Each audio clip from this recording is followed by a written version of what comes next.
Welcome to Striving for Revival with Justin Cooper, Assistant Pastor at North Valley Baptist Church in Santa Clara, California. This broadcast will challenge and encourage God's people to seek revival.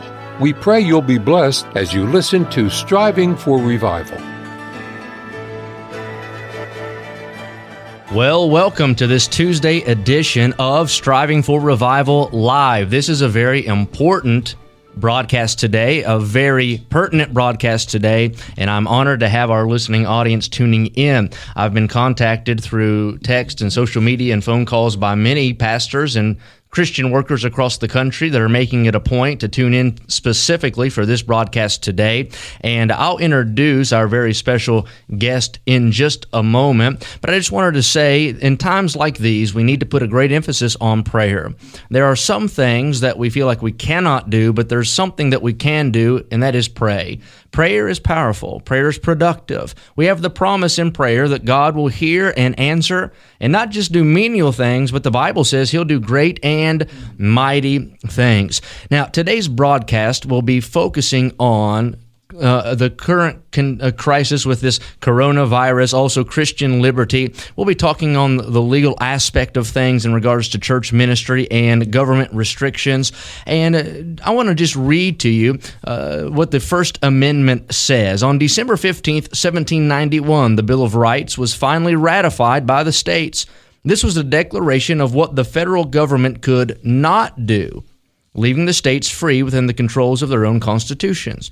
The First Amendment states this: Congress shall make no law respecting an establishment of religion, or prohibiting the free exercise thereof, or abridging the freedom of speech or of the press, or the right of the people peaceably to assemble and to petition the government for a redress of grievances. So that's a very important thing. I want you to keep that in mind as we speak today. Our email address is info@knvbc.com, or you can text us at 951-215-6822. If you have a question, a comment, a prayer request, maybe you want to hear a certain song, we'll play some songs scattered throughout. But today we have a very important, a very special interview with Dr. David Gibbs, the founder of the Christian Law Association. And I'll introduce him right after we come back from this first song. So stay tuned right here to KNVBC, and we'll be back with a very important interview. Don't go anywhere. Stay tuned. We'll be back. Well, welcome back. Thank you for tuning in today to this live edition of the Striving for Revival broadcast. I'm excited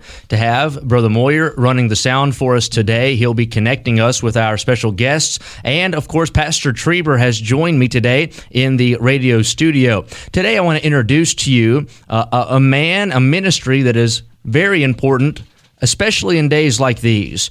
Since 1969, the Christian Law Association has been providing free legal assistance to Bible-believing churches and Christians who are experiencing difficulty in practicing their religious faith because of governmental regulation, intrusion, or prohibition in one form or another.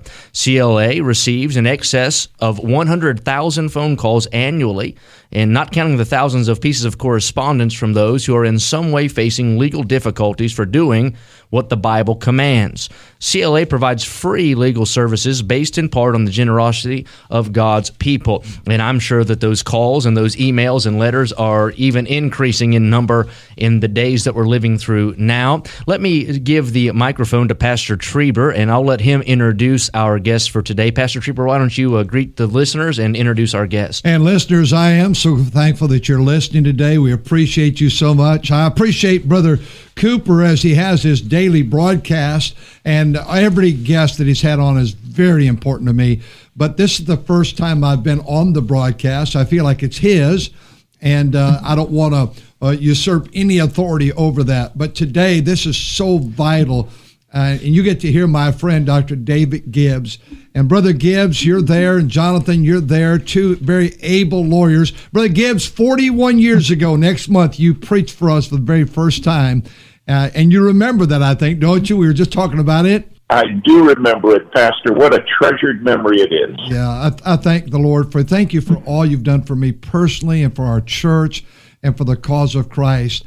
And so we're going to get some questions to you, and we're going to give you as much time to speak. We don't need a lot of music. We'll give you a song once in a while so you can stand and stretch or whatever. go get a cup of coffee. But we're just so honored you're here. Are we going to give a web address how to get a question to us, Brother Cooper? Sure. If you're listening in, email us at info@knvbc.com, or you can text 951-215-6822. And I would ask you to do this as well. Like and share on Facebook. Share this link and tell your friends to tune in right now. I believe every Christian person needs to hear the information that we're going to hear today. Brother Gibbs has been so great to us. He has told us we can ask him any question. He's welcome to answer it. We'll get to the stimulus money. Should we take that? We'll get to that. But I want to, right out of the chute, ask a very powerful question, Brother Gibbs, because we have been out of church now, like everyone else, 6 Sundays, and we're looking forward to get back on May the 3rd. But here's what our governor said this last week, and I want to quote. He said, the prospects of mass gatherings are negligible. And listeners, I want to remind you, though, you know what that means. A negligible is something that's so unimportant it can be canceled. Well, church cannot be canceled, but let me continue to read. At best, we will get herd immunity and a vaccine first. Here it is, large-scale events are not currently in the cards for June, July, and August. Brother Gibbs, please address that. What do we do? Pastor, the problem that we're having now nationwide, and California is certainly at one of the forefront states, because California had such a large inundation of this virus in the beginning and even continuing today. And we've had this issue. It goes far more beyond what the governor is saying. It starts with the state's ruling that we're going to have certain things which we consider essential. We're entitled to have them because they're necessary. And for the first time in the history of America, we have governments saying church is not essential. Now, they have said that pot stores are essential. Yeah, right. Liquor stores are essential. All kinds of industries, abortion clinics are essential. But church is not essential. And that declaration, which literally can shut down the church, is blatantly unconstitutional. Yeah. We've dealt with many government authorities, and we've said, how in the world can you ever say that in a season like this, where people's spiritual is so critical, how can you say churches are not essential? And what they want to say is we have the right, under the police powers of the state, to make that declaration. Pastor, they're absolutely wrong. The law says that we are protected under the Bill of Rights, under the First Amendment to the Constitution of the United States. And the law says that they can make edicts concerning our well-being for health care. They can do that, but they have to do it in the least restrictive means possible. They're not doing that. They're blanketly shutting it down. And we now are in the prospect of challenging that. I want to be very clear so the listeners understand. We treat this virus for what it is, a deadly pandemic. Now, this is something that's taking lives, and fearfully, many people who are going to fall prey to this, they're not saved. They're going into an eternity without Christ. What a heartache that is. And the last thing any of our churches want to do is anything that jeopardizes people. But we have put out all kinds of guidelines on how we could reopen our churches and be safe under the current pandemic guidelines. Church cannot be declared as non-essential. That's the battleground we have right now. By the way, that's not just in California. Some states have turned around on this. States that we've negotiated with, as I mentioned earlier, we've been getting 200 to 300 calls, sometimes more, in a day on this issue. And many subdivisions and governors and mayors have said, no, we believe we have to protect the First Amendment for God's people. But the bottom line is nationwide, overall, they want to say church is not essential, and we're now prepared to literally go and contest that at the highest level. So, Brother Gibbs, this is the first time in my 50 years of this ministry that I've ever seen anything like this. I've never had anybody even suggest anything like this. If someone had said to me, the day's going to come when churches will be declared as non-essential and shut down, I'd have said, what are you talking about? That will never happen. By the way, it has not happened in the history of America. Whenever they've asked churches in times of health needs to do things to adjust, it was never under a shutdown order. They asked churches, would you kindly put hospitals in? Would you do other things? And churches, we not only have a faith requirement to do all we can, we want to be good citizens in everything we can. We're the people who encourage people, obey the law. Right. But when they come down with a law that says we're not essential, that is blatantly, in our opinion, unconstitutional and has to be respectfully contested. You know, Brother Gibbs, I have a question for you then. And of course, I am not absolutely advocating anarchy and take up arms. But what do we do in California? I'm so thankful you've negotiated some of these things with other governors. But our governor is not very interested in opening up churches. Do we go to Sacramento? Do we have a petition? Do we? We're praying. We're begging God. But we've been closed down. We have 1 or 2 more weeks to go. That'd be 2 months. What is the next step? I know you're taking it to a higher court, and others are as well. But what do we do? I mean, these poor souls, these boys and girls and men and women, they are aching to get to God's house. What do we do? Pastor, right now, what we're doing is preparing so churches understand guidelines by which we can phase back in to operate. We need to realize that things we've done in the past with absolutely no thought. Our people shake hands, hug each other. I've hugged all your family members probably at one time or another. Just saying, hello, how are you? We can't do that right now because of this contagion. This disease is highly contagious, and we recognize that. So we have come out with guidelines that we'll be happy to give to anybody who requests them, to say, listen, these are safety precautions we can take as we open back up. As we come back, we have to have the church functioning. And then little by little, as we get better medical help, as we get more things we can do, we want to get back to where we're doing everything possible to have church as it was. But the first key is we've got to take that church is not essential. We are going to constitutionally challenge that and say to the government and to the attorney generals, if you will not change this, then we're coming back against it.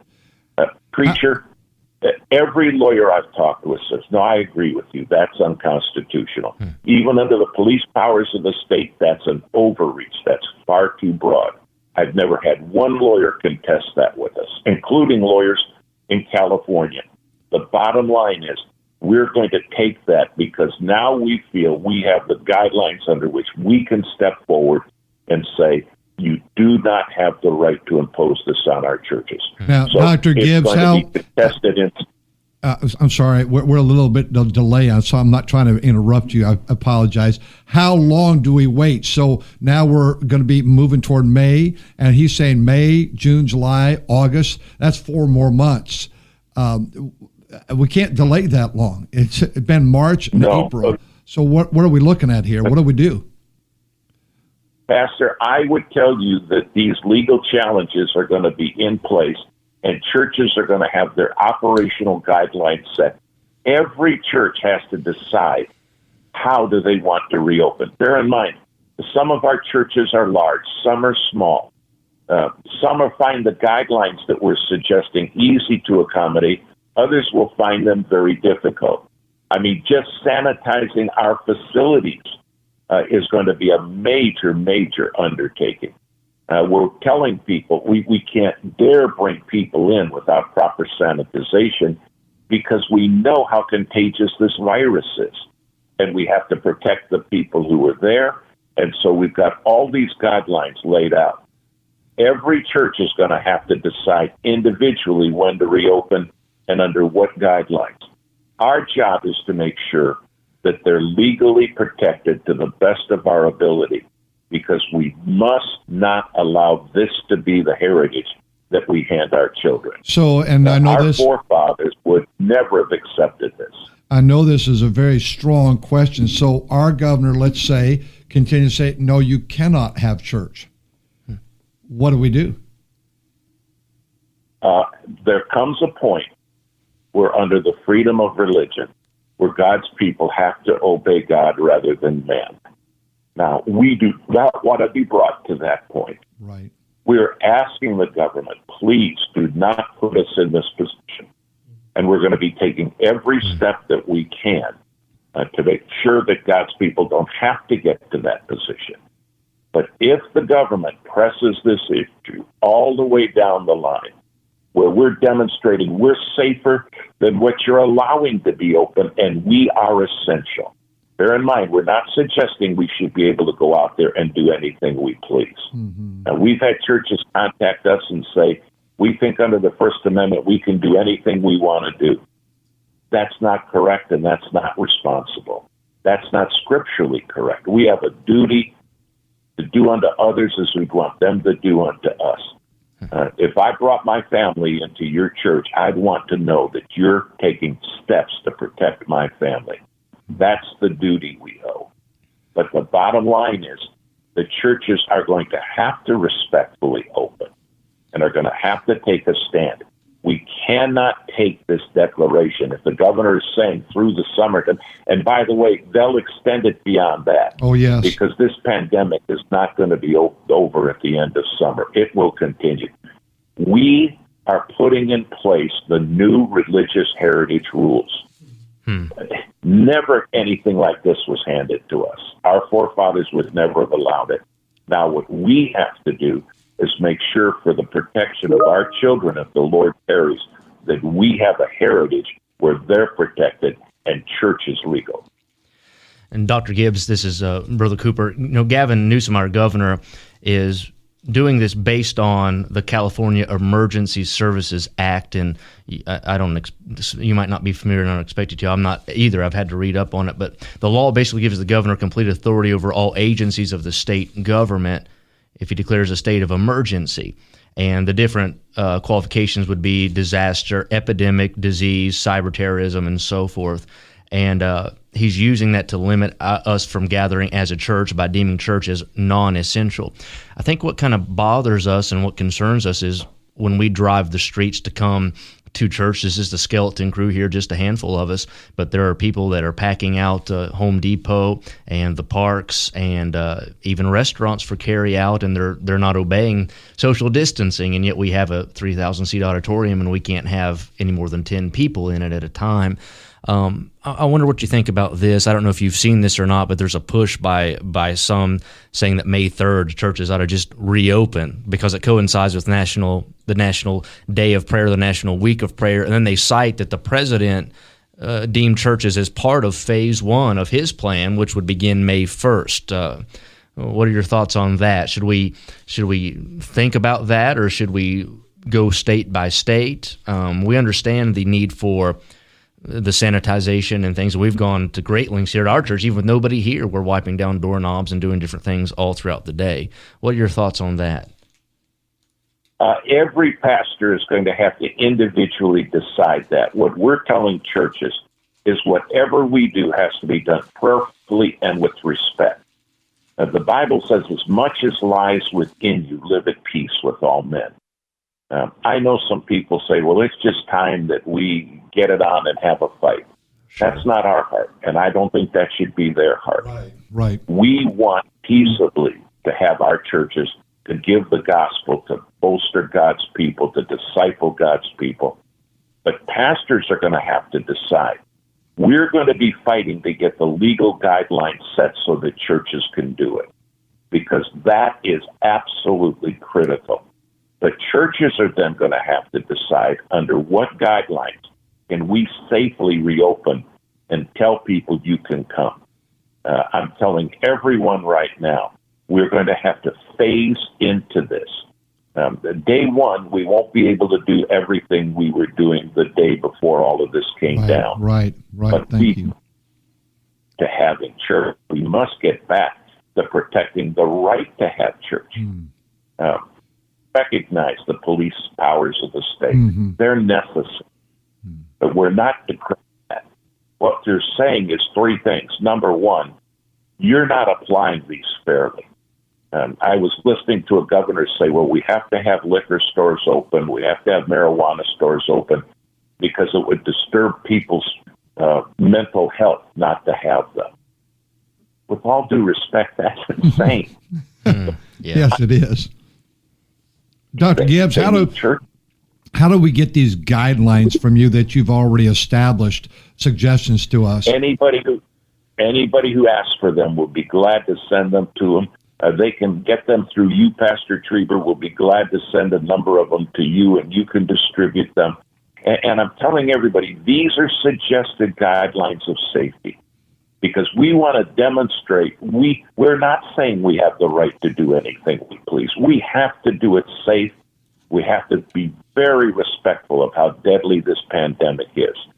But you cannot discriminate against churches. You cannot discriminate against religious beliefs. What is so strange about this is they're all saying, under the First Amendment, the press absolutely needs to be free at this hour. We need to have them out and about and doing whatever they need to do because they're constitutionally protected.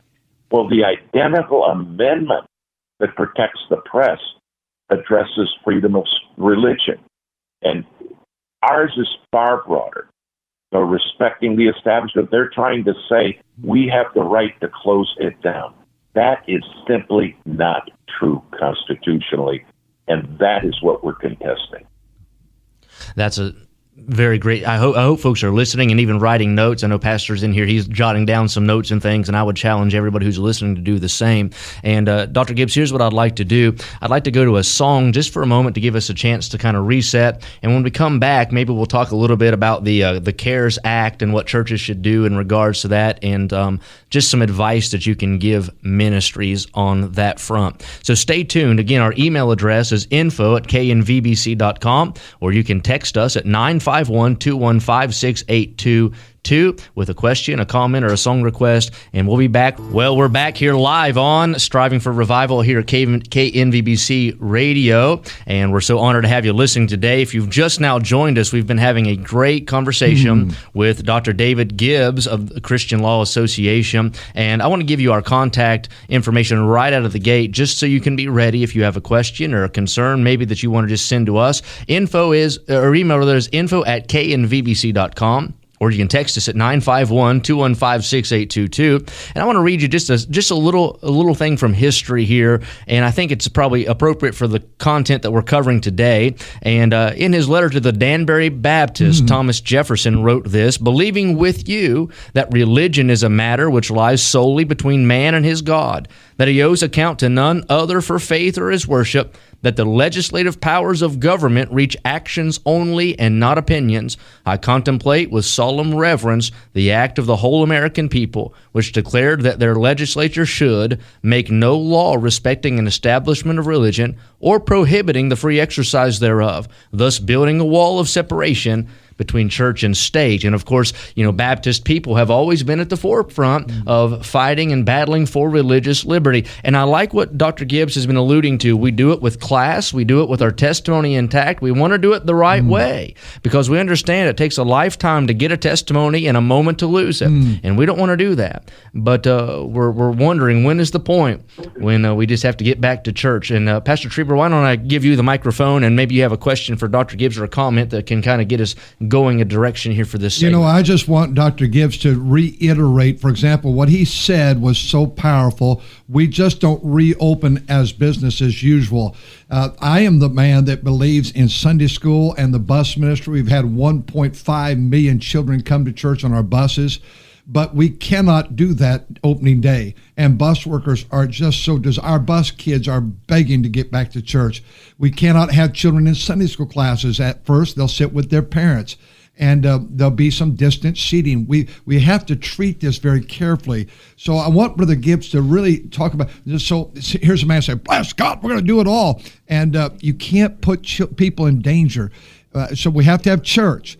and then we'll add things in time. And then eventually I have one more question for you, Brother Gibbs, but just reiterate and emphasize how important it is that we're patient. We get back to church, but we do it in phase. I think it's so very important. You have the microphone. Pastor, we have to do this carefully. It's nothing we've ever done before. Yeah. I am heartsick over what I see sweeping our land. But the bottom line is we must have church, but we have to do it with loving responsibility and with incredible care. We're asking people to come to church and trust us that we will have it as safe as we can. Yeah. Now, the safety precautions we're suggesting go far beyond anything that they'd get at a pot store, a liquor store, a grocery store, but we're suggesting far beyond that. Yeah. But right now, it's important that we make sure that to the best of our ability, when people come, we have everything ready to protect them to the best of our ability from that pandemic. I've been telling people, I believe there's 3 keys to addressing this pandemic. And they're spiritual keys. And the first key is we've got to give God thanks. And the Bible says in everything give thanks. For this is the will of God in Christ Jesus concerning you. Our God is in control. And people say, but I'm not happy with this. He didn't ask you to be happy. He asked you to give thanks from the depths of your heart. And I tell people, we have got to show this world the largest testimony, the strongest testimony we'll ever give is not with what we say, but how we act and what we do. Yes. And Paul said, the things you've seen and heard in me do. We've got to tell people, listen, we are a people who give thanks to our God for this. Then number 2, we've got to share the gospel like never before. People are more worried about their eternity than they've ever been in our country in a long time. And right now I'm telling everybody, boy, double your efforts. You say, yeah, but we can't get people to church. That doesn't mean your witness is shut down. And we have people make telephone calls nonstop. A pastor friend of mine, Pastor Trieber, bought a truckload of toilet paper. He had a chance to get it, so he bought it. They brought the truckload back. They sanitized it all. They put a gospel tract in each one, and then they distributed it all throughout their neighborhood for free. And everybody got those gospel tracts from a roll of toilet paper. Wow. And the bottom line is people have been calling the church nonstop, wanting to talk about their soul. People are calling their neighbors. Everybody's got unsaved relatives, unsaved neighbors, unsaved friends. Now's the time to call them and share the gospel. We've got to intensify our gospel outreach. Then number 3, and boy, this is a critical one. We have got to pray fervently. Now's not the time to pray. It's the time to pray fervently. The Bible says the effectual fervent prayer of a righteous man availeth much. Wow. I'm afraid we got people watching a news outlet more than they're praying. Yep. We got people watching. I saw the other day on a TV I walked by, they're playing football games that are several years old, or golf matches several years old. And they're sitting like, listen, that's going to change nothing. Prayer changes everything. Wow, that's great. And so I'm telling people, we all have a great song in our hymn books called Sweet Hour of Prayer. And yet most Christians, when I ask them, have you ever prayed for an hour fervently? They say, no, I don't know that I ever have. Now's the time to change that. If this does not drive us to our knees, before it drives us to a courthouse or to a legislature, we have everything. We have missed everything. That is so God powerful. wants to, wow, that's wonderful. But I'm telling people, now is the time to give thanks, and now is the time to witness, and now is the time to get fervent in prayer. I've had to tell the Lord, forgive me for my negligent prayer life. Forgive me. It's not that I haven't prayed, but not like I should or could. And right now is the time for our families to see us fervent in prayer, and for our friends to know we're fervent in prayer. Prayer moves the arm of the Almighty. There is nothing more powerful in the universe than prayer, because it moves God's arm. Ask in faith believing, the Bible says, and ye shall receive. So I'm telling everybody, if we don't get fervent in this prayer, then the greatest part of this pandemic was missed by God's people. And so I hope that we've written all three of those down. I hope listeners, and again, I'm sorry to speak over you, we're a little bit of delay. I apologize.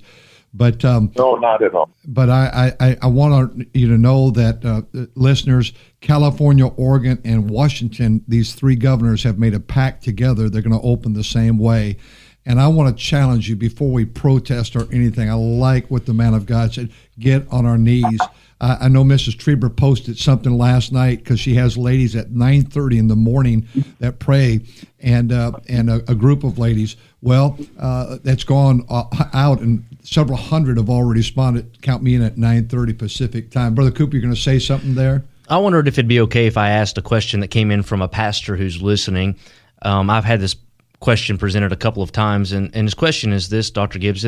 This virus has been compared to the Spanish flu of 1918, and he said churches were shut down then too, so is there a legal precedent because of that? No, churches were not blanket shut down during the 1918 flu. And by the way, they never mandated churches. They asked some churches to convert to hospitals. They asked some churches to stagger out their services, but there was never a mandate to shut them down that we can find in history, or anybody's been able to show us. This is unprecedented in my lifetime. It's for sure unprecedented in modern America. Nothing close. So maybe we would say that I shared a story. I was in China once with some pastors, and we were taken to a church service that they had to hold secretly. And we walked through basements and alleyways and then other ways to get up into it so we couldn't be followed. And when we got into this church service, here were these Christians who had to secretly meet because the government had ordered no church. And when we went in, we said, what happens if they catch you here? They said, they take our people and they're never seen again. I said, oh my goodness. And then I never forget what they said. You don't know what it's like, because in America, they'll never outlaw church. Wow. You can't imagine what it's like. And I said, you're right. That'll never happen in America. And they said, well, when it does, it puts you in a very difficult position. And now all of a sudden, here I am addressing, and I understand the difference between we're in a pandemic that we're having to absolutely make adjustments for. But they cannot outlaw church. And that's what this does. When you get a direct shutdown order, they say you are breaking the law. You are outlawed from holding church. And that's what we're going to respectfully contest. And I believe the courts are going to overturn this. By the way, we've had municipalities agree with us in California and allow churches to have, for example, on Easter Sunday, to have their drive-in and do other things. But the bottom line is it's time now, with what we now know, to have this addressed. But the law is not the answer. I'm encouraging Sacramento's not the answer, and we need to do everything we can on both of those fronts. The key is we got to do the right thing the right way. I first heard that from the mouth of Lester Roloff, a great evangelist. He said, if you do the right thing the wrong way, it's as bad as doing the wrong thing. Wow. He said, what we've got to do right now is the right thing the right way. And by God's grace, we're going to give thanks. We're going to show the right spirit, a spirit of joy. Remember, it's the fruit of the Holy Spirit to have joy. If we're not joyful through all of this, we're not walking in the Spirit.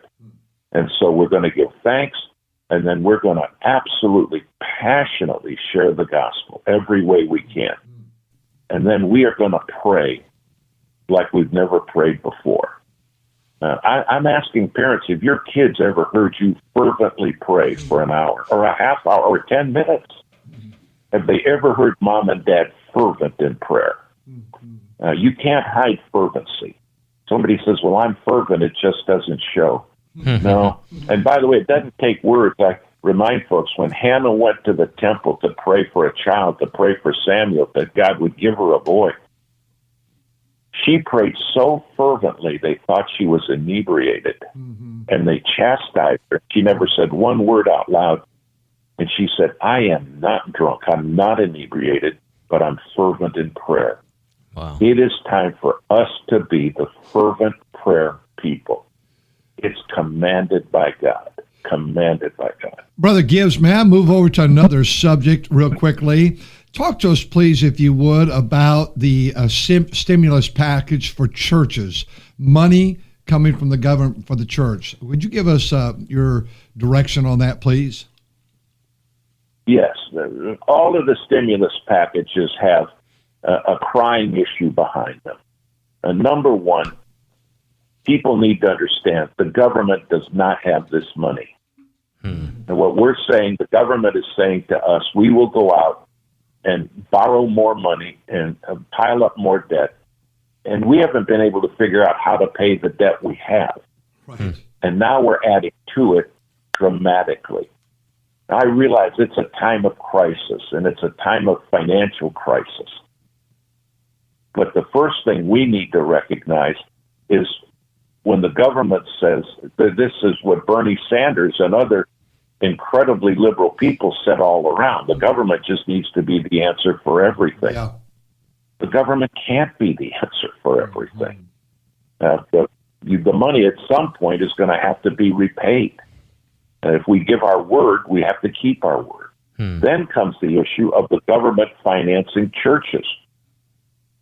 Fundamental Bible-believing people have said forever the government should have no say in the church, and the church should take no government money. Right. Because whatever the government gives to, they have a duty to control. We don't want the government just to give money away with no controls. Under the stimulus package for churches right now, and we've worked diligent on this, nobody has the oversight rules yet. Some of the information that we've gotten back is that it could be as many as 1,800 pages of different rules and regulations and laws. And so what I'm telling people is the church takes money with no idea of what the oversight of that money is going to require. Don't put your hand in a box without knowing what's in the box. And the bottom line is right now, nobody knows the answer to that. And we've been talking with very powerful congressmen, very powerful senators, and we're saying, how do we find out what the oversight is? And the answer is all the same. Well, just trust us. Just trust us. And I'm saying to them, we do trust you, but we want to know what we're getting into. What does this... And so I'm telling churches, historically, as a matter of the faith, we have said we believe the government should not finance the churches. More liberal churches have taken government money for everything and anything. It's nothing new for them. But for conservative, Bible-believing churches, fundamental churches, this is unprecedented. And I realize times are hard. Times are hard. Dr. Gibbs, and I realize churches are up against a difficult time. Sure. But our faith, we've said this over and over, the government should not be able to control. We do not take any government funds. Wow. You know, I was saying there a minute ago off microphone, it sort of reminds you what they said about the Affordable Care Act. You have to read it to know what's in it, and then it's thousands and thousands of pages, and nobody taking the time to read it. Then you get a hold of it and don't like what you've grabbed. What I'd like to do, if it's okay with you, Dr. Gibbs, if you can stay with us, I'd like to go to a song just to give us a moment of a break. When we come back, I've had a few different pastors and even our bus director here asked me, could you talk about how this is going to affect our bus ministry and how we can go about reaching our community? And also, do we have to adjust to a new normal, or are we going to get back to the old-fashioned normal that we all like and love? Maybe we can talk about some of these things when we come back. Stay tuned. Our email is info@knvbc.com. Text at 951-215-6822. It's a joy to be with you today. Brother Moyer's at the board there. He's keeping all of us together here on these microphones and the different cell phones, different areas. And Brother Cooper, this is your broadcast. I want to thank you for doing this every day. And Monday, Tuesday, Wednesday, Friday at 10:10. We have Brother Jonathan Gibbs, Attorney Jonathan Gibbs, with us, Brother Gibbs' son. And he has been such a blessing to us. And I appreciate you. You there, Brother Jonathan? Yes, sir, Pastor. What state are you in? You're not in the same area. You're your dad today, I don't think. Where are you at today? I am in Ohio at the moment. Okay. At our main office, we're staying busy, doing our best to help churches as they're dealing just with this unprecedented situation. You know, I want you to just talk to us for a few moments. You're so knowledgeable in all this, and yet I want to just go back. Maybe let me just say this, and then you take over. I want to say, you know, in our church, we have so many ministries like every church does. And one of those ministries is the nursery. As a pastor, I want those kids in the nursery. I don't want them interrupting church, but I want to say when we come back, I am going to be willing to hear a baby cry and a mother just very gently get up and go to the lobby, because we're just not opening up everything. Our buses are not at first. Our Sunday school is not at first. Our nurseries, we need to have a service. And I want to emphasize to all pastors, that day is coming, but we need to be very careful. This is a deadly disease. Brother Jonathan, you speak to us. Will you please? Thank you for listening, and thank you, listeners, for listening. And Brother Gibbs, thank you for speaking to us. Go ahead. Thank you, Pastor. I will say that what you just said as advice is very prudent counsel. And in the same way that even though obviously ministries across the nation have been severely disrupted by this, the church didn't just close up and go home. The church is alive and well and is active and is doing their best to still be able to share the light of Jesus Christ in this unprecedented time. But I will note, I recently saw an announcement coming from a large personal injury law firm that they are initiating an entire COVID-19 litigation group. And they listed and had said, you know, has your workplace forced you to be exposed to COVID? Has this store or that store not taken adequate precautions? And then one of the top things they listed, has a church been operating in violation of a health order causing you to become exposed? And there are aggressive attorneys and people that wish to do the church harm.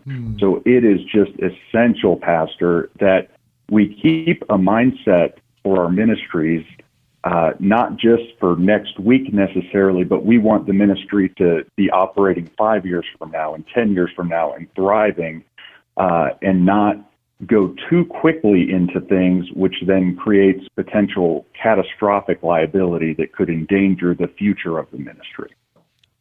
Yes, it's a very, very important time. You keep saying the word unprecedented, and I believe that's correct. It surely is. And I wonder if you could just speak to us a little bit, you know, when we start to do this reopening, we have your suggestions before. So a lot of folks are writing in asking for these, by the way. And would the best way to get these be to contact you, or would it be to get them through us, Brother Gibbs? Your guidelines for opening. They can read it. They can go to our website, christianlaw.org, and request it. christianlaw.org, or they can call us at 888, it's toll free, 888-252-1969. That's 888-252-1969. And we'll send some, we already have electronically there. They're perfectly well to call through your radio network there, and you folks can distribute it to them. Sure. Okay. Well, that'll be great. I hope you folks were hearing that, and make yourself avail yourself to these. I'm leafing through them even now. Let me ask you, this is something that we kind of hear just through the grapevine, and I know we're maybe getting ahead of ourselves, but the threat of them doing this all over again to us in the fall.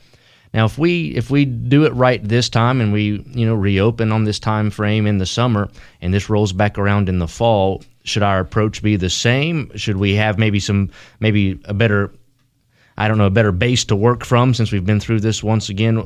What do you think about the long-term effects and ramifications?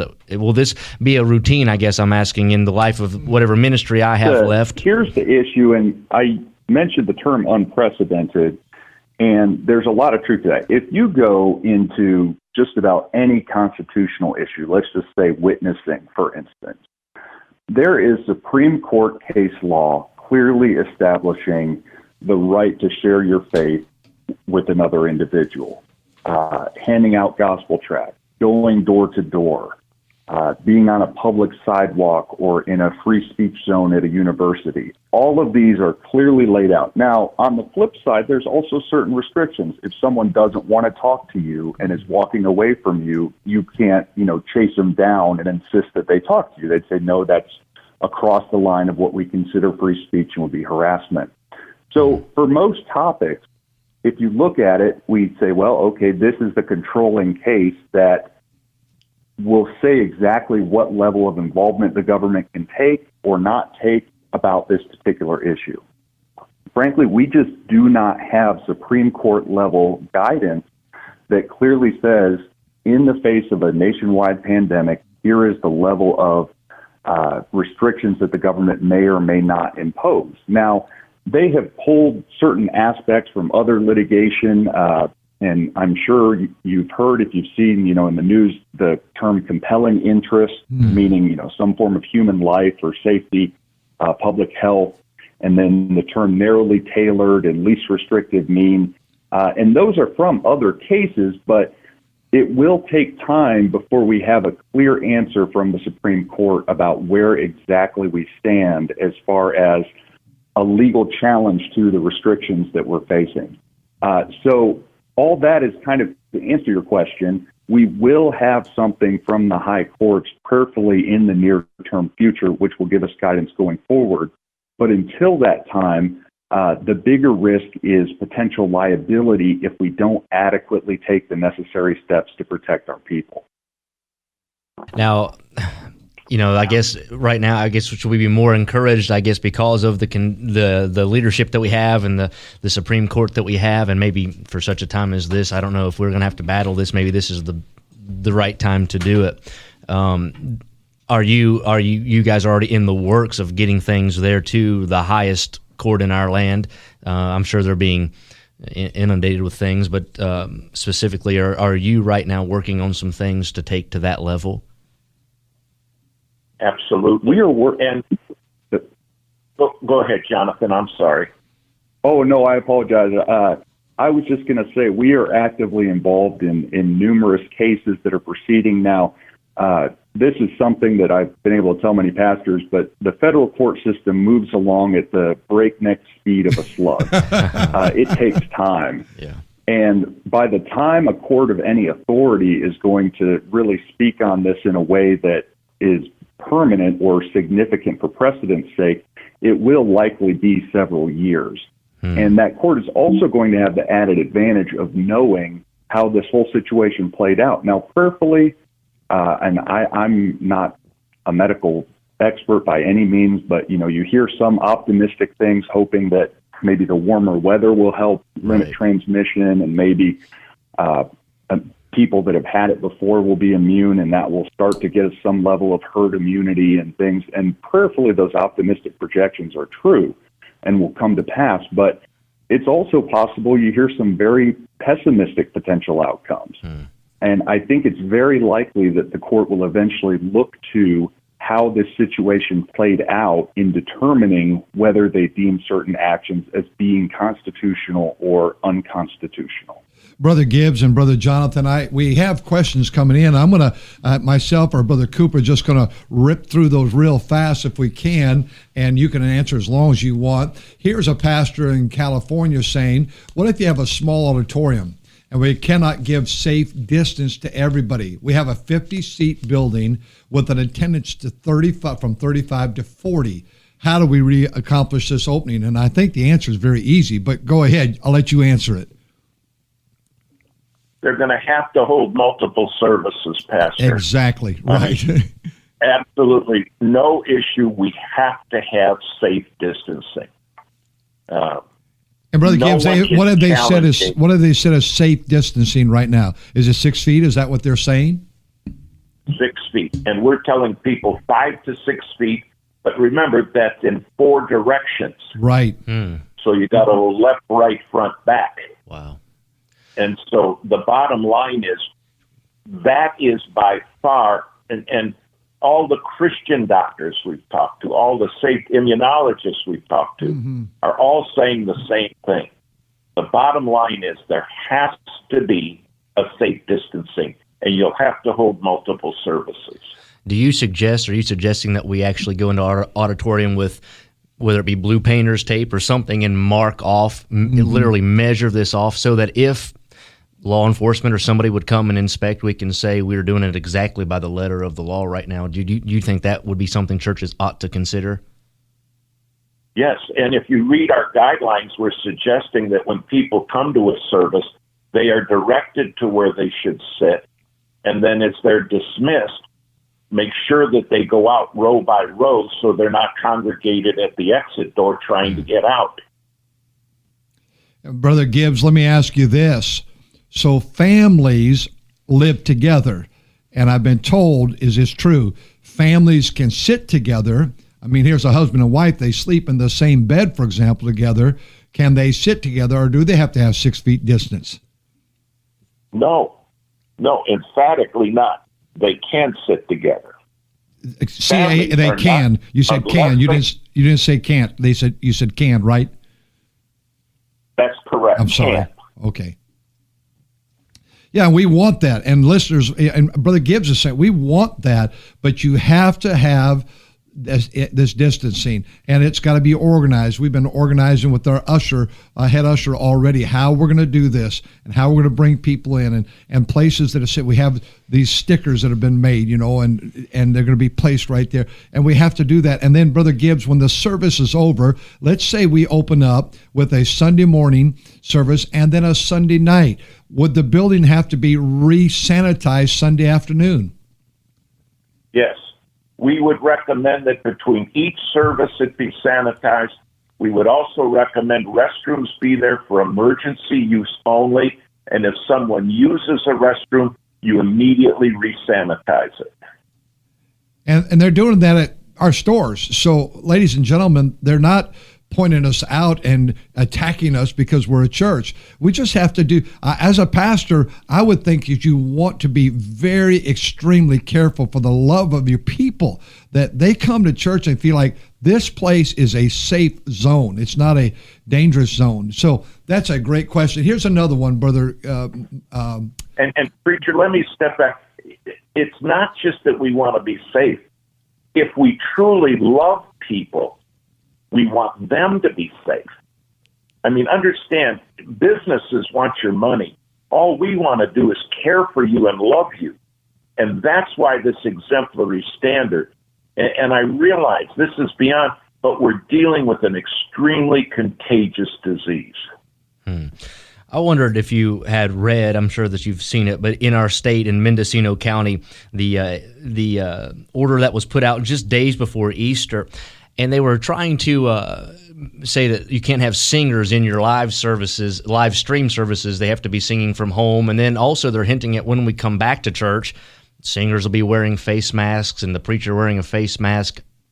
The bottom line is they are wanting churches to agree to things they're not requiring anybody else to agree to. Not at all. And so that's unconstitutional. Bear in mind, they have the right to control, but only to the least restrictive means possible. And you can look at what they're allowing elsewhere to define that. And so the bottom line is they can't make the church do what they're not asking anybody else to do. Here's a question, Brother Gibbs. And someone says, can we have church go to the steps of our state capitol and pray on our knees? And I want to just, whoever is going to lead this, you are becoming responsible for social distancing. You're going to have to remember that. And I love what Brother Gibbs said. Have you prayed in your closet first? And have you prayed I thank God for state capitals. And those that do that, I'm not against you. But how about our closet? Do you want to embellish that? And then we have a question in Kentucky coming in right here as well. Go ahead, Brother Gibbs. Pastor, just one thing on that. Absolutely. If you're going to organize something, you want safe distancing. One of the problems right now is when people are protesting, they're not keeping safe distancing. And that's not responsible at this point. I understand their heart. I agree with some of their spirit. But the bottom line is we've got to keep each other safe. That's a scriptural duty and a legal duty. Here's a question from faith should govern us. Past Brother Gibbs. And Here's by a question. the way, I'm sorry. prayer, remember, the Bible says, ask in private and God will reward openly. And so I'm telling everybody, if you don't have a major prayer time with your family, a fervent prayer time, not where we just sit down and recite the prayers and I've sure done that. I mean, we sort of have the prayers memorized. We roll through them. Right. Get a prayer list and really go to the Lord fervently. Fervently. Do you think it's Personally, possible, Brother Gibbs? Do you think we have a liberal? Say that again. We have a liberal governor as a nephew to Nancy Pelosi. Do you think it's even possible for him to get saved? Absolutely, it is. And let me explain something. Yes, the Bible says the heart of the king lies in the hand of God, and God, turns it wheresoever he will. We serve a God that's all powerful, and I don't care whether these people love us or not. We're commanded to show them respect and love them. I tell everybody, read Matthew 5. Love your enemies. And that's a command that came straight from the lips of Jesus. And you say, but they're not lovable. God never said love the lovable ones. He said love your enemies. And pastors, maybe that's why God has put you in that such a liberal, wicked state, because that state needs the gospel, and that governor needs the gospel. He's not willing that any should perish, and we want people to get saved. Here's a question, Brother Gibbs, from Kentucky. A pastor writes, go ahead, Brother Cooper. Dr. Gibbs, this comes in from a pastor in Akron, Kentucky. He said, how do we get from where we are until this is decided at the Supreme Court? So from here until there's some kind of an official ruling, which we just discussed earlier could take a long time. He said in Kentucky, there's a church that's already been given forced quarantine order because they held church. That's correct. And we're dealing with groups in Kentucky. There's major Bible-believing churches there that are already putting things together. The bottom line is we are going to have to stand. Now, I just want to make sure if we are standing with the wrong spirit, then we're doing the right thing the wrong way, and that's as bad as the wrong thing. This is not that we want to have war. We want to live at peace, but we want to have church. We're commanded to have church. Forsake not the assembly of yourselves together. Brother Gibbs, we have another. We can do it all.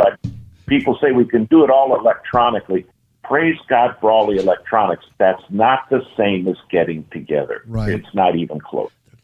Dr. Gibbs, what we worry about, we've talked about this too, is the electronic source might get cut off before long. Oh, my. You know, the way we are preaching the Bible and, you know, the platforms that we're utilizing right now, we don't have any guarantee that those will be available for long. So our fear is churches get used to and accustomed to online services, but when do they pull the plug on your online service? We have a question here from certainly have. And I'm sorry, sometimes we're talking over Brother Gibbs, but we're just a little bit of a delay. I apologize so very much. Here's a question, Brother Gibbs. It says, here's one pertaining to what we just talked about. A church in Idaho has been suspended from its church app by a nationwide communication company. Could this be the beginning of a domino effect in churches nationwide? And then he asks, how can we handle this? We absolutely would want to talk to that church to find out what the facts are under which that happened. That should not. They are constitutionally protected. If they are discriminating on the grounds of their faith, whoever's handling that app has not the right to do it. And here's another question. This is just on the logistic side for an usher at church. This man says, I'm an usher at my church. Logistically, how would it all play out? How would we keep our distance and show people exactly where to sit? What would we do when we have a first-time guest and there are no seats necessarily left for them? What would we do? They're going to have to understand that the ushers have to be trained in what they're doing. Our churches do an excellent job about training ushers for helping things and helping people to leave a service or people who are guests where to sit, take up an offering. But now we have to go to a whole new level of training. Ushers are going to have to, we're recommending that people understand the rules before they come in. They're publicly posted. The ushers make sure everybody's read it. As people come in, we're recommending that an immediate temperature be taken of everybody who walks in. You can't get on an airplane today without getting your temperature taken. You can't go into most businesses without getting your temperature taken. And it's non-invasive. I mean, you hold a thing up and it shines on their forehead, and in a second it gives you their temperature. That's going to have to be, and ushers are going to have to administer all of that. And pastors, you're not going to want to know that they're safe. Your pastors, you're not going to want to do this, but at our grocery stores, there's that tape on the ground 6 feet apart, and you're going to have people stay in their cars so they can get in that line. We're going to have to think about that. Here's a good question, Brother Cooper, if you'll read this one for us as we reopen service. Yeah, this is a great question. As we reopen church services, do you think it would be a good idea to video document everything that we do just in case we need it for defense purposes? Absolutely. We've been recommending that. We've recommended this, by the way, far ahead of the pandemic for things of bus ministries and other things, that we have a video careful record so that we can document what happened, what children did we have, which children did we not have, and we want to make sure that video record, and by the way, that used to be expensive to do. Now that storage on the internet is so cheap, you can do it easily. Here's a great question, note Brother. On that. Go ahead. I'm sorry, Brother Jonathan. You go ahead. Please. One additional note on that is if you don't already have it in place, or if you do have it in place, it is essential that you have it publicly posted that this area is under video surveillance. And also, if the video recording technology that you're using records audio as well, depending on the state you're in, as I'm sure you gentlemen are aware, California is known as a two-party consent state, meaning there could even be criminal sanction if you record someone and they're unknowing and do not consent to it. But a clear public posting of that in several key locations so there's no ambiguity is essential. Brother Jonathan, here's a great question from Michigan. As a pastor, we're entering into the season of Vacation Bible School. Would it be prudent to postpone VBS this year, or how should we approach that? Would you answer that, please? It is heartbreaking to say because of how incredibly impactful VBS is, but unfortunately, in this current environment, it is, unless things dramatically change for the better and you're planning to implement it in the late summer, unfortunately, it's just inadvisable to operate that at this point. It is, and I hope pastors were listening. I hope we're listening very carefully. Here's another question. This is for Brother Gibbs. Brother Cooper, if you'll read it for us, please. Yeah, and this is a good question. I know of the pastor in Greenville, Mississippi, that actually had the police come to his property and give citations to their drive-in service. This question comes in and said, what should a church do if there's been a ban on drive-in church locally, but the governor has deemed churches essential? Good question. So the governor has deemed churches as essential, but their local authorities have banned drive-in services. Then we need to notify legally the local authorities. And what we find is that when we notify them or other legal groups, make sure you're addressing those. Don't just go out there and let them find out you're holding a service. We find it's best to let the local authorities know what we're doing and to constitutionally challenge them right up front. We find often they will back down if we come at them prior to the service. You know, I think that might have been the situation there in Greenville, Mississippi. They had a very liberal local government and a more conservative statewide government, and those citations, I think, were forgiven, overturned, whatever the right term would be. That sort of sounds like the situation that this individual is talking about. I wonder if you would just speak to us a little bit. Our bus director asked if I would ask, how are we going to go about reopening our bus ministry? What is the bus ministry going to look like? I mean, what are your suggestions?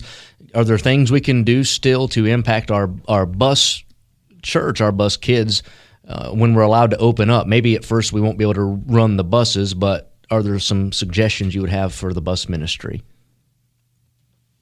Let people know, number one, we have not given up on the bus ministry.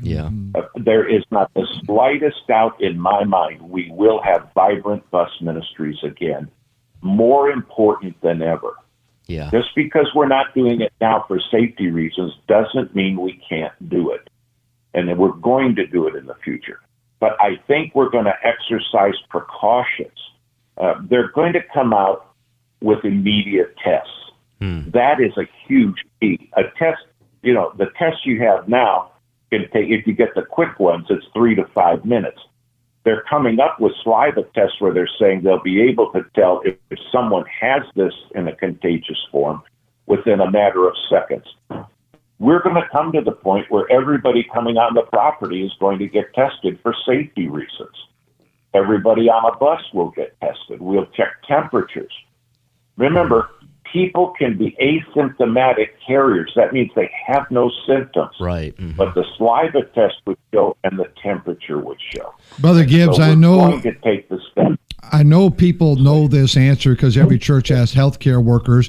But when you say take a temperature, where do you get something that can just go at the forehead there? Where do we look for these things, And do we talk to our healthcare people here local? What is your suggestion about getting some type of temperature reading? Yes, Pastor, they can get them off of the internet. There's hundreds of places selling them. Okay. And go to your local people. They will have it as well. All right. These things are going to be super common. The first time I went through it was getting off of an airplane, and I'm like, what are you doing? And they said, well, for everybody's safety, we want to make sure that, we don't have sick people coming. Absolutely. I said, go ahead, take it. So, Brother Gibbs, may I ask you another question? So, I said right at the beginning, we're at war, to a certain degree, and there'll be casualties, and there'll be people that quit church as a result of this. I think there's going to be many others that don't want to come to church. But here's what I'm wondering about. I want you to address it. I know your answer is going to be, so let's say I have 75% of my church really wants to come back to church, and we come. But there's 25%, they are so afraid and they don't want to come. So should we preach messages against those people and make sure that they know they're backslidden, wicked people? I know the answer, but I want you to address that, please. Oh, absolutely not. Pastor, number one, let's make sure there's people that we're going to ask not to come. Right, if somebody has serious underlying medical conditions, respectfully, they should not come. Their immunity is hyper-compromised. My precious wife, Glorianne, we're just within a few days of celebrating 55 years anniversary. Congratulations. The go-to-church lady, okay, she loves church. But with all the medical things she's dealing with, this disease would be fatal. Yeah. And she should not come till we get a better handle on this.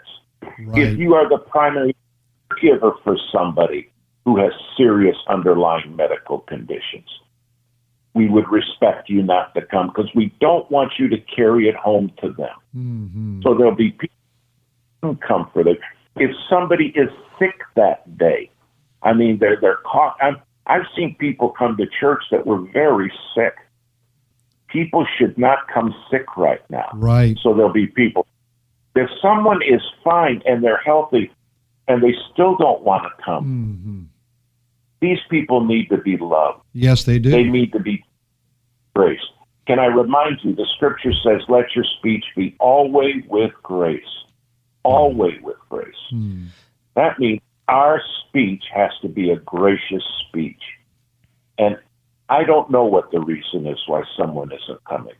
But what I know is we want to encourage them to come, and we're going to love them and treat them graciously whether they come or not. Pastor, that's such a great answer. Let's love those that come, and for some reason, if they're not coming, let's not preach against them and we're mad at them and you need to leave our church. That's not what we're talking about. Thank you. Here's a great question. And Brother Cooper, I keep hijacking your program here. No, but it's okay. But here's a great question, and our youth pastor and I have he's got so many great ideas either way this goes. But the question is this: should church camps be canceled this summer?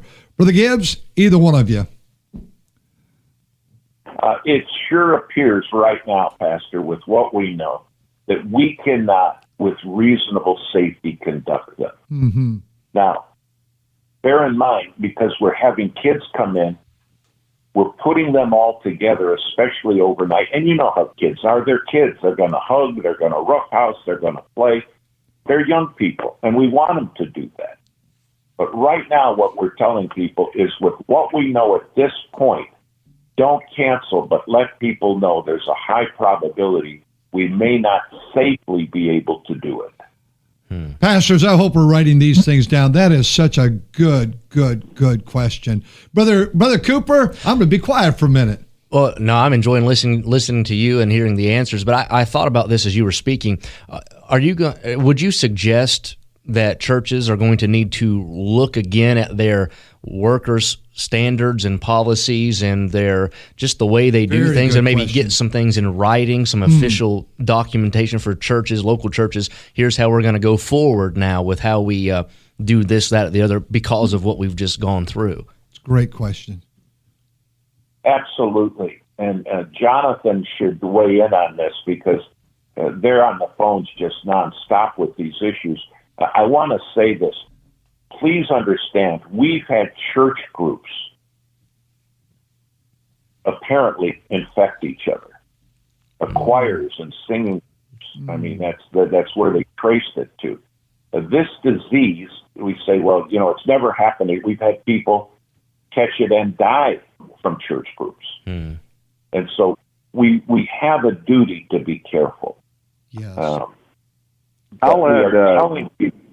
Go ahead, Jonathan. Oh, I apologize again, I'm delayed there, but I'll just add one point to that to sum that up. Is much like, if you go back several decades, the whole concept of church security was not really a essential or important essential topic for churches to deal with and have policies in mind and everything. And then, sadly, as society becomes worse and in many ways more violent and sinful, you have these shooting situations. You have situations where people go in and are stabbing individuals, to where, as of today in 2020, it really is prudent for all, if not most, all ministries to have a clear policy of here's what we would do in an emergency situation. Even things as simple as, we lock the doors 15 minutes after service has started, and we can allow people in if we choose, but someone couldn't just easily burst in and catch the congregation unaware. And as ministries are more sophisticated and larger and have greater security needs, they may even have, hired or volunteer security personnel. In that same regard, it is highly likely that there will definitely be a training period, a learning period, because we haven't dealt with this before, but the church is resilient. The church is on the winning side and is going to get through this and is needed like never before. And there will be some bumps in the road, but doubtlessly there will become mandatory training for volunteers and mandatory training for employees to limit possible actions or activities that would promote transmission or illness. Here's a pastor and that friend will likely... Go ahead. I'm sorry. I hope our listeners realize there's a little delay, so we would never want to interrupt these men. But go ahead, Brother Jonathan. Finish up there. Just last thought, saying this will become something that the church will adopt and will fill that need, and will be able to move on successfully going forward. In the same way that, as of today, many churches have properly addressed the security needs. Well, I'm happy. I'm excited about our nursery being able to say, okay, this child has a high temperature. We can't, and we already do that. But I'm excited it's going to be nationwide. Here's a good pastor in Oregon. He writes this, Brother Cooper. He says, thank you for having Dr. Gibbs and Brother Jonathan Gibbs on the program. We have a children's program on Wednesday night, or their midweek service. Or would you recommend that program also be suspended, similar to Vacation Bible School? Sort of like a Patch the Pirate, a Master Clubs type thing. At this point, yes.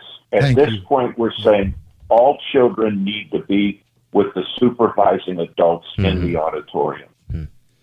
And I would think. And by the way, go ahead. If someone comes in who will not abide by your requested rules, then respectfully, they need to be asked to leave. Here's an assistant pastor in Mesquite, Texas, and he's asking this question. Brother Cooper, will you pick it up there? Brother Palmore, it's good to hear from you. Appreciate you folks there in Mesquite. This is from Parkside Baptist Church. Dr. Mike Wells is the pastor there, but he's wondering if we have any developed procedures as to reopening, and if so, he'd like to have those thoughts as they reopen there in Texas. And, of course, he might just have tuned in. Brother Palmore, we mentioned that CLA has a lengthy list of procedures. They're very detailed and bulleted and things, and you can get that through their website. You can get it through us. If you contact us, we can email it to you as well. But right now, I guess that we're kind of referring to that. We'll work on some things here as a church as well as we move forward. But right now, we're just recommending folks to look at what Dr. Gibbs and Dr. Jonathan Gibbs have laid out for us. Here's a question from Washington. How about altar calls? How about decisions, people coming forward to get saved, to get right with God, Brother Gibbs? Preacher, when we do that, it's still going to have to be distanced. Yes. Now, that's totally different. We always have people, I can't tell you the number of people that I've dealt with at an altar where I put my arm around them to be with them in prayer. We can't do that right now. I pray that we get back to where we have this virus under control, but at this point, distancing is essential. Right. Absolutely essential. We're going to go to a song, Brother Gibbs and Brother Jonathan.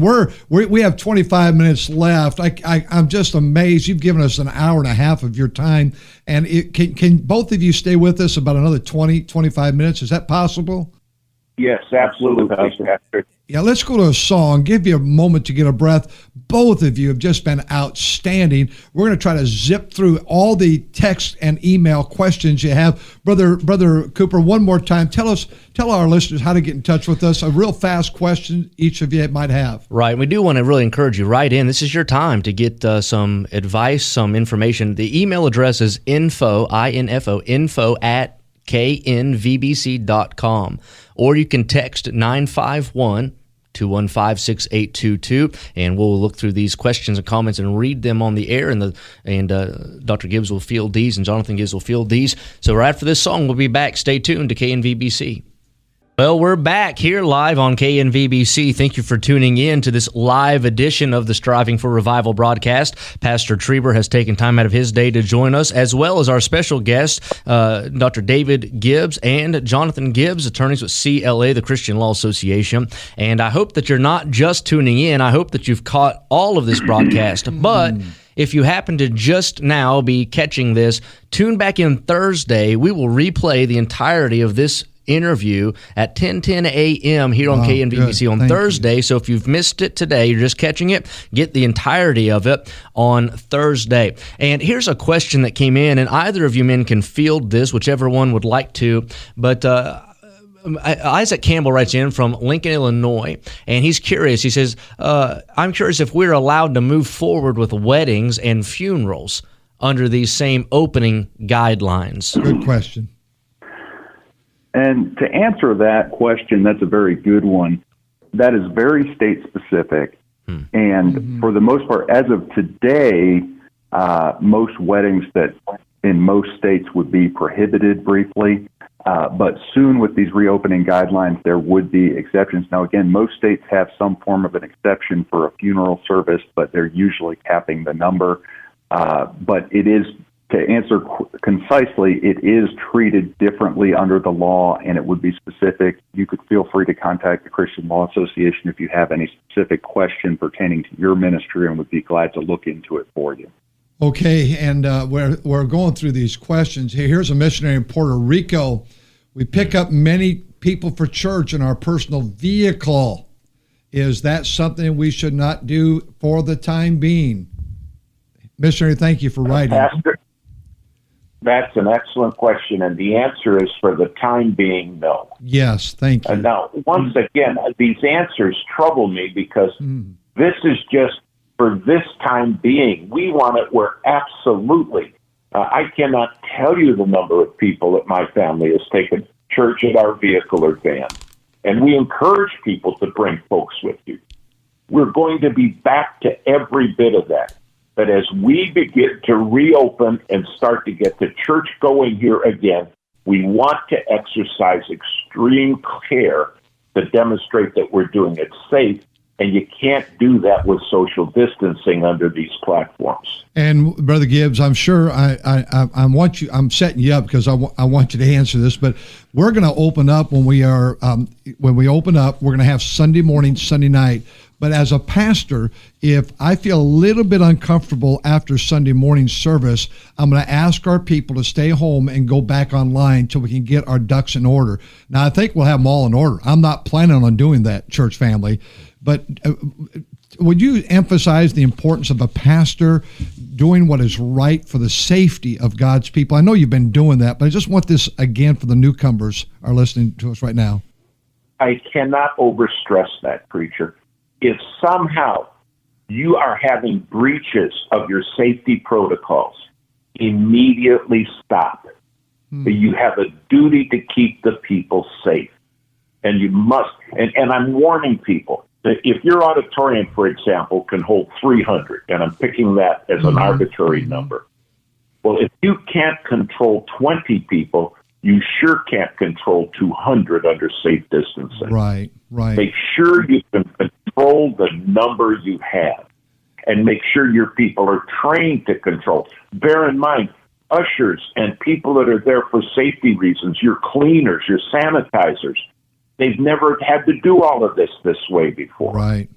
And when we say sanitize, that doesn't mean you pick up what is left around, the trash, and vacuum real quick.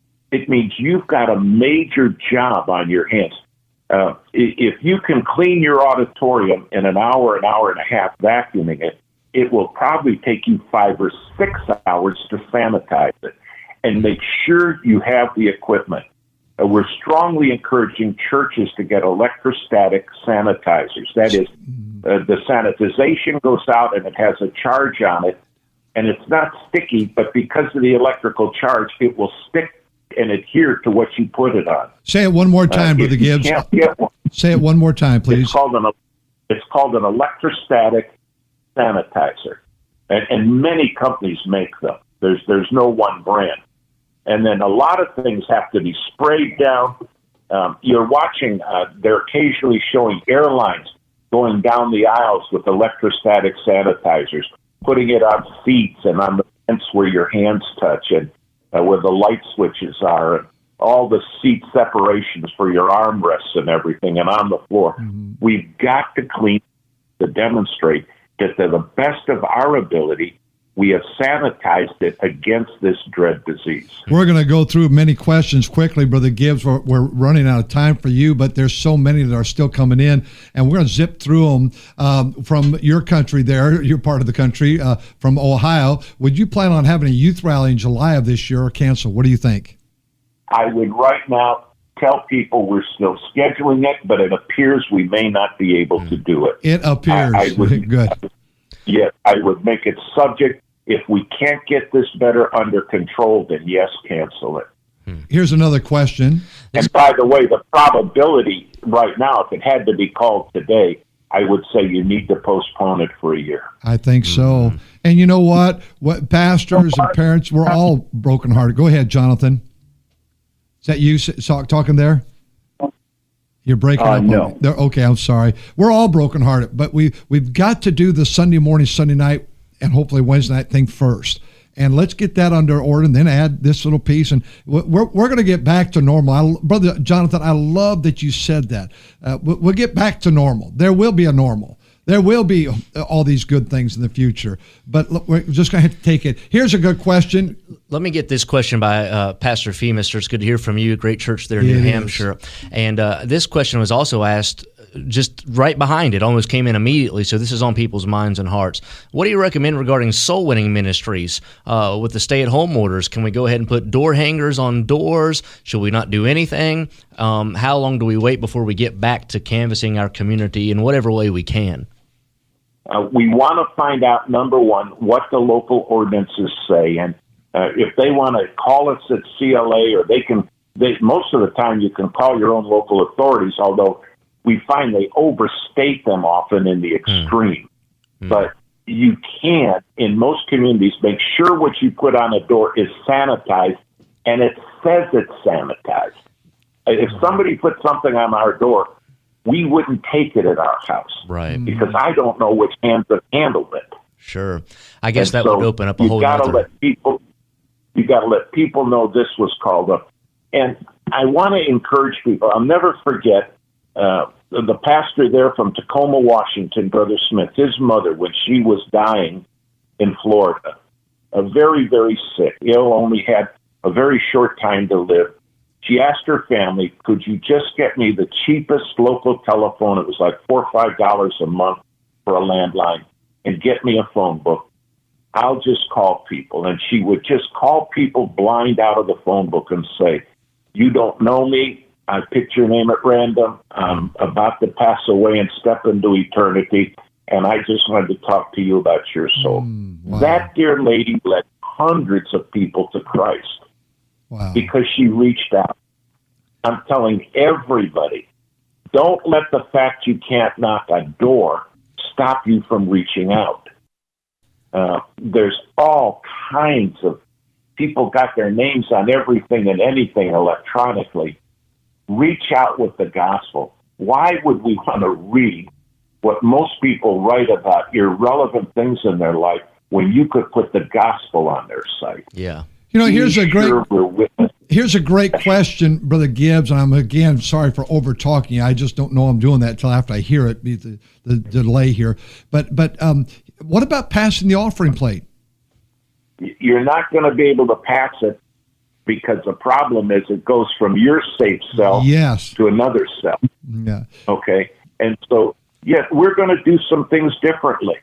Now, I'm telling you, we will be back, but we're going to operate under safer norms, way safer norms.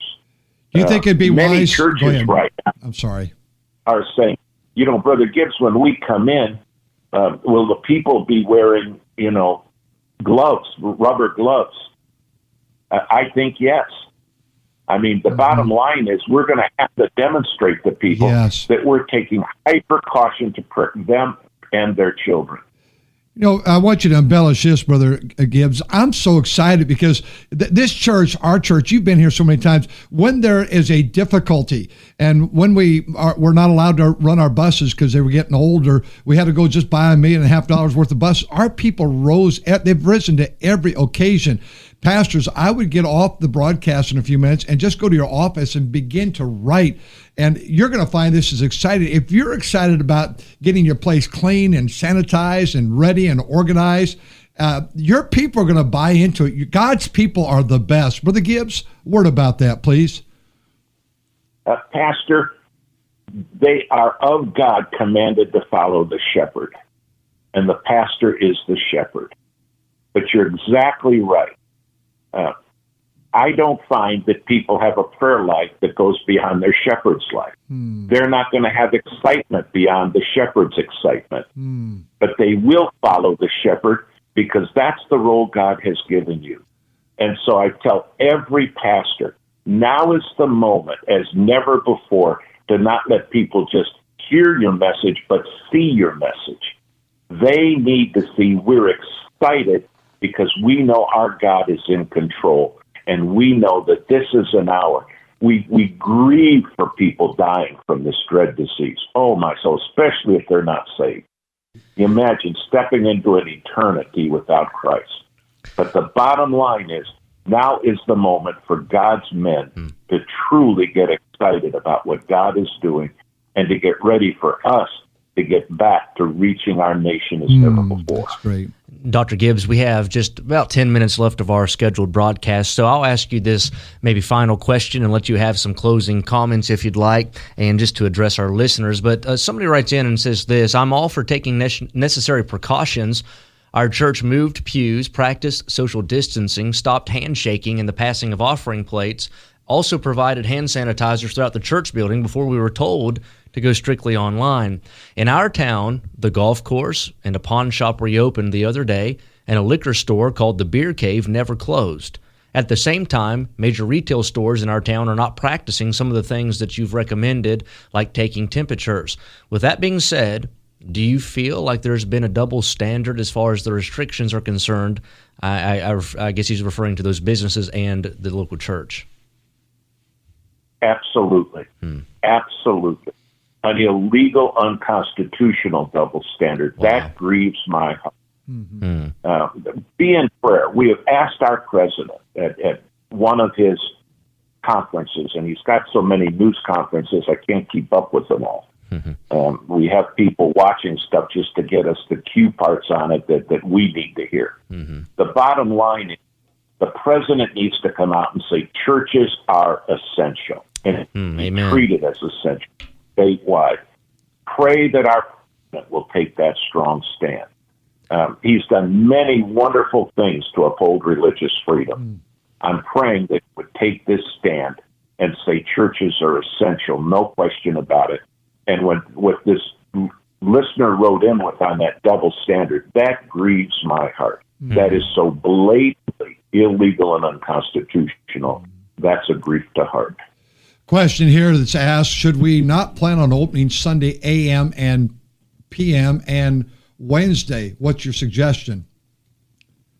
That's the shepherd's personal call. If you read our notes, every church has to decide what they can do safely with their personnel under their circumstances. It would be wonderful if we could, of course, open up 3 times a week. I believe in church 3 times a week or more. But the bottom line is, what can you safely do right now? That's the standard in starting. Please, these guidelines are not our long-term standards. Some of them will be. But we want to get back to the normal church, and we will. But while we get through this pandemic, we have to deal with it as it is. Exactly. And again, Pastor Trieber, out where you are when they have earthquakes and things of that nature, man, that's disruptive. And you have to take steps during those times of disruption. But you don't want to live in a disrupted state indefinitely. That's what we're telling people here. We have to take these steps now as we start to get back, but we're on our way to being back to a new normal. Yes, we're going to take steps for health we've never taken before. And as my son pointed out, just like we've taken steps for security, we never had to take 10 or 20 or 30. This is my 50th year. 50 years ago, if I'd have said you have to have these security steps, people would have said to me, what are you talking about? That'll never happen in churches. Now we know that it does. We've got to take these steps, but we're on our way to back to normal. Don't take the emergency provisions as the new norm. That's a great statement. And I think also, preachers, we need to echo that, and we don't want to be peddling in pessimism to our people. We have to make sure that we're telling we're on the winning side on this thing, and we're going to get back to church, and not a new normal church, but the good old-fashioned church that we've always loved, and the one that the Bible tells us that we're supposed to assemble together and have church. Dr. Gibbs, I so appreciate your time with us today. Permit me to say this one thing. Many churches are gracious in allowing us to come, and it's always an honor and a privilege. But if a church was going to have us come, I would want to know that they've sanitized and done things to keep people safe. That's a Bible requirement. We're not doing this just because it's a legal requirement. It's a Bible requirement. I recall, as many of you will, when the last flu bug, when SARS came out, when the Ebola came out, when all of a sudden there was the spread of AIDS and the steps we took. We have dealt with these things before. I mean, for the first time, when AIDS started, we ended up having to ask people to quarantine and to not come for fear that they would spread it to people because we didn't know. The bottom line is we're dealing with a pandemic, and God's people are going to do it exemplary. Amen. Now, Dr. Gibbs, we know that your ministry is a ministry that's supported by Christian people and churches. I wonder if you would give us your contact information. If maybe a pastor's listening and they don't already support CLA and they're interested in that, could you just give us your contact information for churches to be in touch with you? The easiest way is christianlaw.org. That's the World Wide Web, christianlaw.org. Or they can call us at 888, this is toll-free, 888-252-1969. And That's you know, 888-252-1969 or christianlaw.org. And I want to recommend pastors to do that. And I want you to call them if there's an urgent thing item on your plate. But I want you to also know if we'll think through some things. I mean, we have called Brother Gibbs through the years for so many items, and he's Johnny on the spot. But if you're saying, well, we have someone not washing their hands, what would you do? Well, what would you do? Answer you don't have to call a lawyer for that. My goodness. And pastors, we love you. I'm so proud of you. I would let Brother Gibbs leave, but I want him to have a word of prayer for us in a moment. But I want to say, pastors, this whole thing is up to you and I.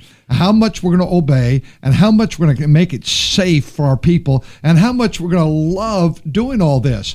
I'm really looking forward to hearing a baby cry in church. I mean, it's no big deal. Well, bless God. Come on, slow down, pastors. Let's just get our people back, get them there safe. And if you have a baby cry, preach through it. The lights go out, preach through it. I mean, come on. This is great. This is wonderful. It's not what we'd have planned, but God orders all of our steps, and He's in charge. He's in control. Brother Gibbs, a closing word from both of you, and then could you lead us in prayer for our country, for our president, for our leaders? Would you do that? And I thank you so much, both of you, man. You're dear to me. I love you. I appreciate you so very much. Brother Gibbs, you and Jonathan take it for the next few moments, please. Pastor, we told everybody. Go ahead, Jonathan. Jonathan, you go ahead. Jonathan first. I should have asked you. Sorry. I just want to say, Pastor, thank you so much for your kind words and for the privilege of having us on here. It is truly our ministry and our heart's desire to be of service to the local church and to help pastors and ministries in any way that we're able to. And it is just an honor to be here on you. We're praying for you, and we love you and all the churches that we get the privilege and honor of working with. Thank you so good to have you with us today. Dr. David Gibbs, go ahead and speak to us, then lead us in prayer, please. I have said this now for many years. The only hope of America is not in Washington. It's not in the state capitol. The hope of America is the gospel and the local church. And that's why how we respond to this is so critical. We must not lose our gospel voice. We must be getting the gospel out as never before. The death, the burial, and the resurrection of Jesus Christ. That whosoever will may come. And boy, we need to be clear with our gospel message. And then number two, the local church. CLA is not the hope of America. I give my life to the Christian Law Association. But the hope of America is the local church. And it's critical that we now protect the church as never before and get it back to full vibrancy and everything. This is going to be a great hour for God's people. God's people. Remember, the world's facing this without Christ. Can you imagine what it's to go through all of this without the Lord, without the power of God in your life? I can't imagine it. It's fearful. It's terrible. We have the answer in Jesus Christ.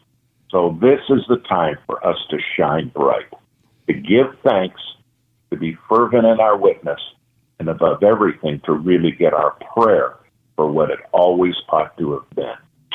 Let me pray. Father, thank you for these men. I pray for all of the pastors. I pray for their members. I pray for the people that may be hearing this that don't know Christ. Oh, may they understand that today they can know their eternity is sealed with Jesus Christ because they've asked Him to be their Savior. Father, thank you for what these men are doing. Now, God, we give thanks for this because in everything you've commanded us to do it. Bless these men. May this message go far. Help us to be everything you want us to be. In Jesus' name, amen. Amen. Brother Gibbs, we're going to say thank you so very much. Go ahead, Jonathan. Go ahead. I was just saying amen, and thank you, gentlemen, again. Thank you, both of you. We're going to let you go. We want to close the broadcast. Before you shut off the radio, stay right with us, because we're just going to say one or two items. We're going to have Brother Cooper finish it off. This is his broadcast. But thank you, Dr. Gibbs. Thank you, Dr. Jonathan Gibbs. Both of you have been such a delight today. You've been a big help to us. I want to say to our listeners, Friday morning, Brother Mike Moyer, our station manager, and I have a live broadcast from 8 to 9.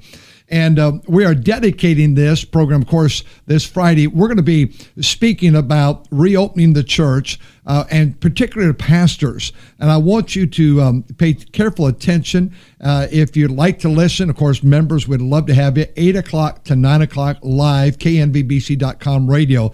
And then Pastor Cooper, talk to us about your program, what time it is on every day. And you close off. I've hijacked your program from you today, and I really apologize. I had prepared not to hardly say anything. I've enjoyed having you, and I'm looking forward to being with you at 8 o'clock on Friday. I'm just kidding. But anyway, it's been great to be on the radio with these men today. And, of course, we're honored that Dr. Gibbs both would join us today from the Christian Law Association. And let me say this, the familiar quote, the only thing necessary for the triumph of evil is that good men do nothing. And in times like these, it's time to take our Christianity and stand on what we preach and what we say we believe. And we'll just have to seek the face of God and get God's will on this thing. Let me make this announcement. Thursday at 10 a.m., you can catch the entirety of this broadcast played again right here on KNVBC. So I want you to make a note of that. Also, share that with, maybe we'll put an announcement out on the KNVBC page, but share that with all your friends and family that did not get to hear it today. And that's not so that we can say, hey, you need to listen to us, but we want you to hear what the men had to say today, and I believe it'll be a help to every local church. We're here every Monday, Tuesday, Wednesday, and Friday from 10 a.m. until about noon. So I'll see you again tomorrow, and as always, thank you for being a faithful listener to KNVBC. We'll see you tomorrow morning. Have a great day.